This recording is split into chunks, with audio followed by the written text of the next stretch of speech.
Classification of plants, पादपों का वर्गीकरण। थैलोफाइटा, इन पादपों की शरीर संरचना में विभेदीकरण नहीं पाया जाता है और इनका शरीर तना, पत्ती और जड़ में विभाजित नहीं होता।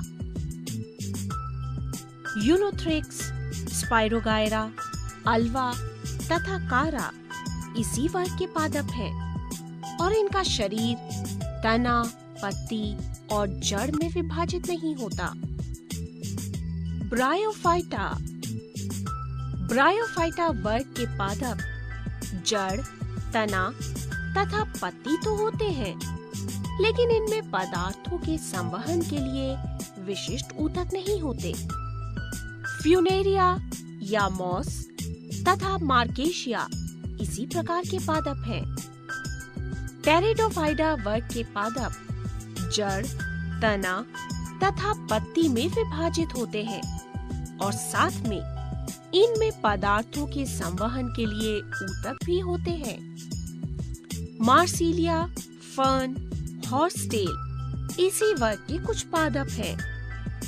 थैलोफाइटा, ब्रायोफाइटा तथा टेरिडोफाइटा वर्ग के पौधों में जननांग अप्रत्यक्ष होते हैं। इनमें बीज उत्पन्न करने की क्षमता नहीं होती, अतः इन्हें क्रिप्टोगैम कहते हैं। इसके विपरीत जो पौधे जनन क्रिया के बाद बीज उत्पन्न करते हैं तथा जिनमें जनन ऊतक पूर्ण विकसित होते हैं, उन्हें फेनेरोगैम कहते हैं। इन्हें फिर से दो वर्गों में विभाजित किया जा सकता है।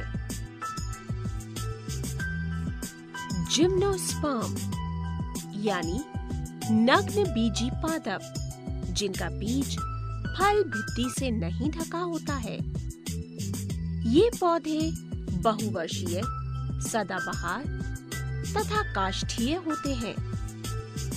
साइकस तथा पाइनस इसी वर्ग के पौधे हैं। इनमें नर और मादा शंकु को देखा जा सकता है। नर शंकु मादा शंकु की अपेक्षा छोटा होता है। एंजियोस्पर्म यानी आवृत बीजी पादप, अर्थात जिनका बीज फल भित्ति से ढका रहता है।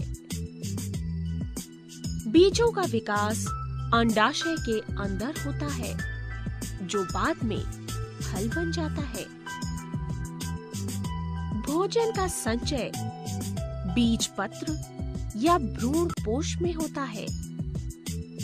बीज पत्र की संख्या के आधार पर इस वर्ग को दो भागों में बांट सकते हैं। यदि एक बीज में केवल एक ही दाल हो, तो उस बीज वाले पौधे को हम एक बीज पत्री पादप कहते हैं। गेहूं, मक्का, ज्वार, बाजरा और धान आदि सभी अनाज इसी वर्ग के पादप हैं। दो बीज पत्र वाले पादप यानी जिनके बीज में दो दाल हो, सभी दाल वाले पौधे इसी वर्ग में आते हैं। अरहर, मूंग, चना, मटर और उसके अलावा आम, अमरूद, गुलाब और अरंडी आदि अनेक पादप इसी वर्ग में आते हैं।